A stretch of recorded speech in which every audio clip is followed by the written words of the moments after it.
మంత్రులుగా ఉన్నటువంటి మిత్రులు అనగాని సత్యప్రసాద్ గారు, జనార్దన్ రెడ్డి గారు,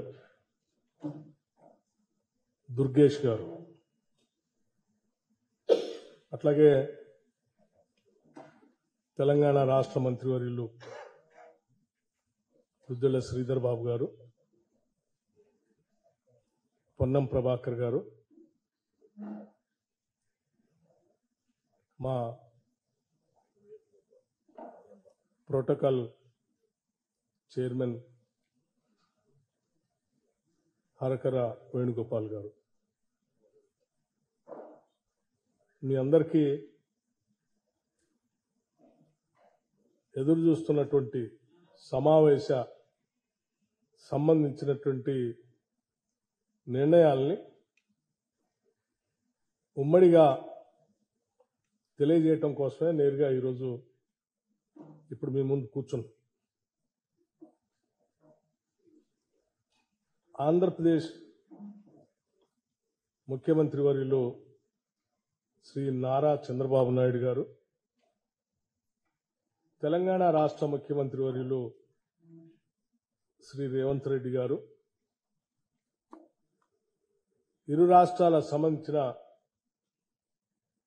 కొద్దిమంది మంత్రులు, అంటే తెలంగాణ నుంచి శ్రీధర్ బాబు గారు, పొన్నం ప్రభాకర్ గారు, ఆంధ్రప్రదేశ్ నుంచి సత్యప్రసాద్ గారు, జనార్దన్ రెడ్డి గారు, కందుల దుర్గేష్ గారు, ముఖ్యమంత్రులతో సహా మేమందరం ఈ సమావేశంలో లోతుగా చర్చించి అనేక అంశాలపైన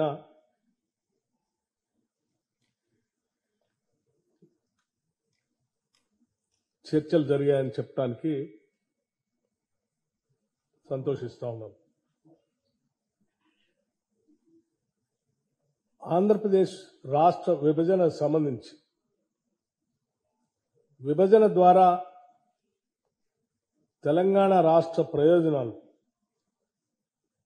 లేకపోతే ఇరు రాష్ట్రాలకు సంబంధించిన అంశాలు గత 10 సంవత్సరాలుగా పరిష్కారానికి నోచుకోలేనటువంటి కొన్ని అంశాలు, వీటన్నిటిపైన త్వరితగతిన చర్చించుకొని ముందుకు పోవాలనేటువంటి ఆలోచనతో ఈ సమావేశాన్ని ఈరోజు ఇక్కడ ఏర్పాటు చేయడం జరిగింది. అయితే గత 10 సంవత్సరాలుగా విభజన చట్టంలో పొందుపరిచినటువంటి అంశాలు, ఇతరత్ర పరిష్కారానికి నోచుకునేటువంటి అతి ముఖ్యమైన అంశాలు కూడా వాటన్నిటికీ ఈ సమావేశంలోనే సమాధానాలు కానీ పరిష్కారాలు కానీ దొరుకుతాయని ఈ సమావేశం అనుకోలేదు. కాకపోతే వీటికి పరిష్కార మార్గాలు చూపించడానికి ఏదో ఒక విధానపరమైన నిర్ణయాన్ని, వ్యవస్థను ఏర్పాటు చేసుకోవడం అవసరం ఉంది. కాబట్టి ముందుగా 2 రాష్ట్రాల ముఖ్యమంత్రులతో సహా ప్రతినిధి బృందాలందరూ కూలంకషంగా చర్చించిన తర్వాత ఒక నిర్ణయాన్ని రావటం జరిగింది. ఆ నిర్ణయం ఏంటంటే, వీటి పరిష్కార మార్గాలు చూడటానికి ముందుగా ఉన్నత స్థాయి అధికారులతో కూడినటువంటి ఒక కమిటీని, 2 రాష్ట్రాలకు సంబంధించినటువంటి ఉన్నత స్థాయి అధికారులతో, అంటే చీఫ్ సెక్రటరీ స్థాయి అధికారితో సహా వారితో ఇంకొక 3 మెంబర్, ఈచ్ స్టేట్ కి 3 మెంబర్స్ కలిపి ఒక కమిటీని వేసి కొద్ది రోజుల్లో, అంటే అనగా ఒక 2 వారాల లోపల సమావేశమై సాధ్యమైనంత వరకు వాళ్ల స్థాయిలో పరిష్కారానికి వచ్చేటువంటి అంశాలను చర్చించి పరిష్కార మార్గాన్ని ఎత్తడం కోసం ఒక కమిటీ వేయాలని నిర్ణయించడం జరిగింది. ఈ ఉన్నత స్థాయి అధికారుల కమిటీ ద్వారా కూడా పరిష్కారం కానటువంటి అంశాలు ఏమైనా ఉంటే రెండు రాష్ట్రాలకు సంబంధించిన మంత్రులతో కూడినటువంటి ఒక కమిటీని వేయాలని, ఆ కమిటీలో పరిష్కార మార్గం కోసం వాళ్ళు సమావేశాలు పెట్టుకొని కొన్ని మార్గాలు చూడాలి. రాష్ట్ర స్థాయి మంత్రుల కమిటీలో పరిష్కారం అయ్యేటువంటి అంశాలని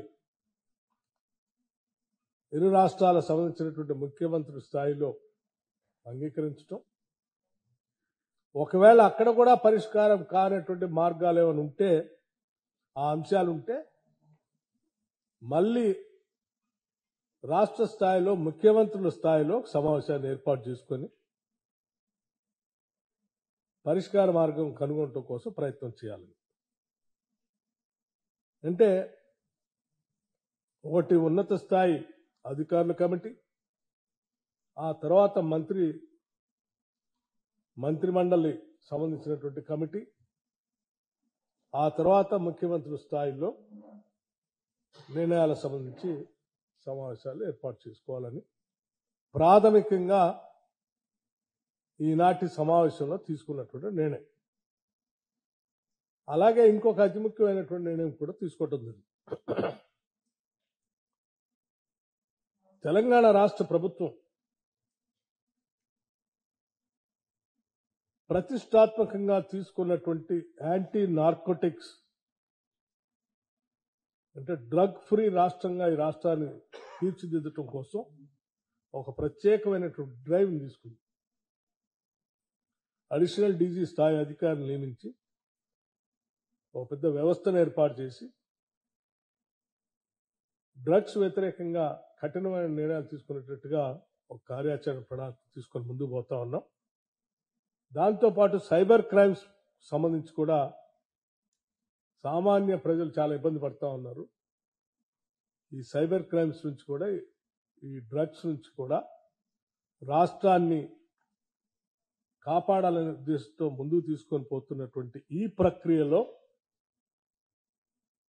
రెండు రాష్ట్రాలు కూడా కలిసి ఒక కోఆర్డినేషన్ కమిటీ ద్వారా చేయగలిగితే ఇంకా పకడ్బందీగా వీటిని నియంత్రించడానికి అవకాశం ఉంటుంది. కాబట్టి అంటే రవాణా అనేది దొరుకుతున్నటువంటి డ్రగ్స్ రకరకాల బోర్డర్స్ నుంచి వస్తూ ఉన్నాయి. కాబట్టి వీటిని నియంత్రించడానికి అడిషనల్ డీజీ స్థాయిలో యాంటీ నార్కోటిక్స్ బ్యూరో స్థాయిలో ఎవరినైతే చీఫ్గా మనం నియమించామో ఆ అధికారి స్థాయిలో ఇక్కడి నుంచి అదే స్థాయిలో ఉన్నటువంటి ఆ రాష్ట్రం నుంచి ఉన్న అధికారితో ఇద్దరు కోఆర్డినేషన్తో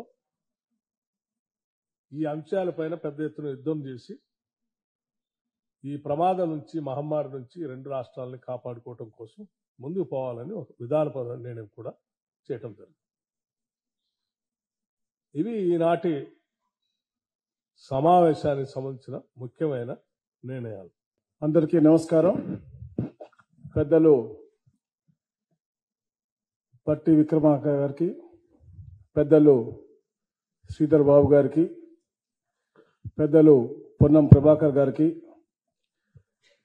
సహచార మంత్రివర్యులు పెద్దలు జనార్దన్ రెడ్డి గారికి, పెద్దలు దుర్గేష్ గారికి, అలాగే వేణుగోపాల్ గారికి అందరికి కూడా నమస్కారాలు. వచ్చేసినటువంటి పత్రికా సోదరులు కూడా.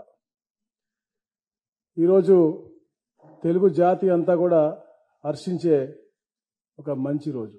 ఎందుకంటే ఒక ప్రోగ్రెసివ్ వేలో తెలంగాణ అభివృద్ధి వైపు తీసుకెళ్లాలని లక్ష్యంతో పనిచేస్తున్నటువంటి గౌరవ ముఖ్యమంత్రి గారు రేవంత్ రెడ్డి గారు, అలాగే వారి యొక్క సహచర మంత్రివర్యులందరూ కూడా కేబినెట్లో ఎప్పుడైతే మా ముఖ్యమంత్రి గారు చంద్రబాబు నాయుడు గారు ముఖ్యమంత్రి అయిన తర్వాత తప్పకుండా ఏదైతే రీఆర్గనైజేషన్ యాక్ట్లో విషయాలు పెండింగ్లో ఉన్నాయి, రెండు రాష్ట్రాలందరినీ కూడా తెలుగు వారు ఎక్కడున్నా కూడా సుభిక్షంగా ఉండాలనే లక్ష్యంతో చంద్రబాబు నాయుడు గారు పనిచేస్తారు. కాబట్టి ఒక ప్రోయాక్టివ్ వేగా లెటర్ పంపించడం, దాన్ని ఇక్కడ గౌరవ ముఖ్యమంత్రి గారు కేబినెట్లో చర్చించి సానుకూలంగా స్పందించి ఈరోజు ఈ సమావేశం ఏర్పాటు చేయటం, సమావేశంలో అన్ని కూడా కులంకుశంగా చర్చించి అందరి అడ్వైజులు తీసుకుని ఎవరైతే మంత్రివర్యులు ఉన్నారో అలాగే అధికారులు ఎవరైతే ఉన్నారో అందరి కూడా సలహాలు సూచనలు తీసుకుని డిస్కస్ చేసి ఇవన్నీ కూడా ఎందుకంటే మీ అందరికీ తెలుసు తెలంగాణ ఒక ఉద్యమంతో ఒక నిధులు విధులు కేటాయింపులతో ఏర్పాటైంది అంటే దాన్ని ఉద్యమం చేసి ఏర్పాటైంది. అలాగే ఆంధ్రప్రదేశ్ అభివృద్ధి వారి యొక్క సెంటిమెంట్లు కూడా చాలా పరిణామం తీసుకుని ఎవ్వరు యొక్క మనోభావాలు దెబ్బతినకూడదు, అందరి యొక్క భావోద్వేగాలన్నీ కూడా పరిణామం తీసుకుని మనం ఇవన్నీ కూడా ఫుల్ఫిల్ చేసుకోవాలని చెప్పేసి ఒక లక్ష్యంతో ఏదైతే రీఆర్గనైజేషన్ యాక్ట్లో ఉన్న ప్రతి ఒక్క అంశం కూడా పూర్తిగా చర్చలతోనే అది సానుకూలంగా సత్వరంగా పరిష్కరించాలనే లక్ష్యంతోనే ఈ యొక్క ఆఫీసర్స్ కమిటీ ఏర్పాటు చేయడం కానీ దాని తర్వాత మినిస్టర్స్ కమిటీ ఏర్పాటు చేయడం కానీ తర్వాత ముఖ్యమంత్రులు కూడా అన్ని విషయాలు కూడా నాట్ ఓన్లీ రీఆర్గనైజేషన్ యాక్ట్ అది కాకుండా కూడా రాబోయే రోజుల్లో కూడా మంచి వాతావరణం క్రియేట్ చేసే విధంగా ముఖ్యమంత్రులు కూడా ఫ్రీక్వెంట్గా కలుద్దామని చెప్పి ఒక ఆలోచన ముందు రావడం నిజంగా చాలా ఆనందదాయకం. అలాగే మరి ముఖ్యంగా ఎలా అయితే గౌరవనీయులు బట్టి విక్రమార్క చెప్పారో తెలంగాణ రాష్ట్రం ఏర్పడిన తర్వాత డ్రగ్స్ ఫ్రీ స్టేట్గా చేయాలని చెప్పేసి తపనతో పనిచేస్తూ ఉన్నారు. దాని మీద కూడా సుదీర్ఘంగా చర్చించి ఏదైతే అక్కడ ప్రభుత్వం ఏర్పడిన తర్వాత ఒక సబ్ కమిటీ మేము వేసుకోవడం జరిగింది 6 మంత్రులతో. ఎందుకంటే అక్కడ మా దగ్గర కూడా స్కూల్ బ్యాగుల్లో అంటే 8th క్లాస్ చదువుకునే స్కూల్ బ్యాగుల్లో కూడా మనకి గంజాయి దొరికే పరిస్థితి మాకు అక్కడ రాష్ట్రంలో ఉంది. కాబట్టి ఎడ్యుకేషన్ మినిస్టర్ కానీ గౌరవ హోమ్ మినిస్టర్ కానీ అలాగే ట్రైబల్ వెల్ఫేర్ మినిస్టర్ కానీ ట్రాన్స్పోర్ట్ మినిస్టర్ అందరూ కూడా వేసుకుని మేము సబ్ కమిటీ ఏర్పాటు చేయడం వారి మీటింగ్ కూడా జరగడం జరిగింది.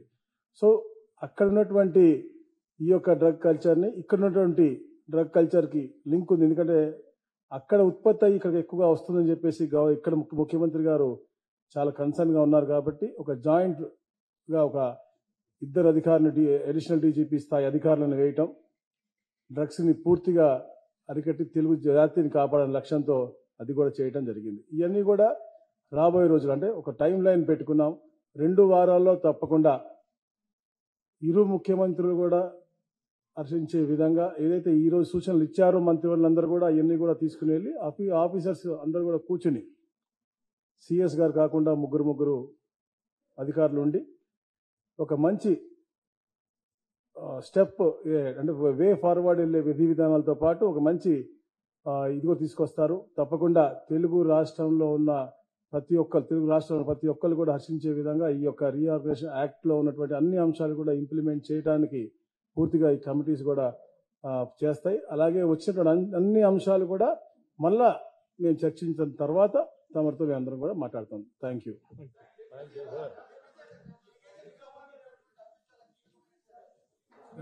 ఇరిగేషన్ కు సంబంధించిన అంశము చాలా కీలకమైనటువంటి అంశము. భద్రాచలం దగ్గర 5 గ్రామాలకు సంబంధించినటువంటి విషయం కూడా ఉంది. ఆ స్థిరాస్తులకు సంబంధించి ఏపీ హైదరాబాద్ లో ఉన్న భవనాలను ఏపీ అడుగుతుంది అన్నటువంటి చర్చ కూడా ఉంది. దాని మీద ఏమన్నా వచ్చిందా చర్చ? ఒకటి కాదు, అనేక అంశాలు ఉన్నాయి. ఈ అంశాలన్నింటినీ చర్చించడానికే వే ఫార్వర్డ్ కోసం ఈ కమిటీలు వేసాం. అన్ని అంశాలు ఈ కమిటీల్లో చర్చించిన తర్వాత ఫైనల్ గా సీఎం స్థాయి కమిటీలోకి వస్తాయి. విద్యుత్ బకాయిల గురించి 2 రాష్ట్రాల మధ్య వివాదాలు ఉన్నాయి. విద్యుత్ బకాయిల గురించి 2 రాష్ట్రాల మధ్య వివాదాలు చెప్పాను కదా ఇప్పుడే. ఒక అంశం కాదు, అనేక అంశాలు ఉన్నాయి. ఈ అంశాలన్నింటినీ పరిష్కారం చేసే దిశలో ముందుకు పోవటం కోసమే ఈ కమిటీలు వేసి ఆ కమిటీల ద్వారా ఒకదాని తర్వాత ఒకటి పరిష్కార మార్గాన్ని ఇస్తాం. Thank you. 5 గ్రామాల గురించి ఏమొచ్చింది సార్ చర్చ? అన్ని అంశాలు చెప్పాను కదా, కమిటీలు అన్ని అంశాలు, not only one issue, many issues. Thank you.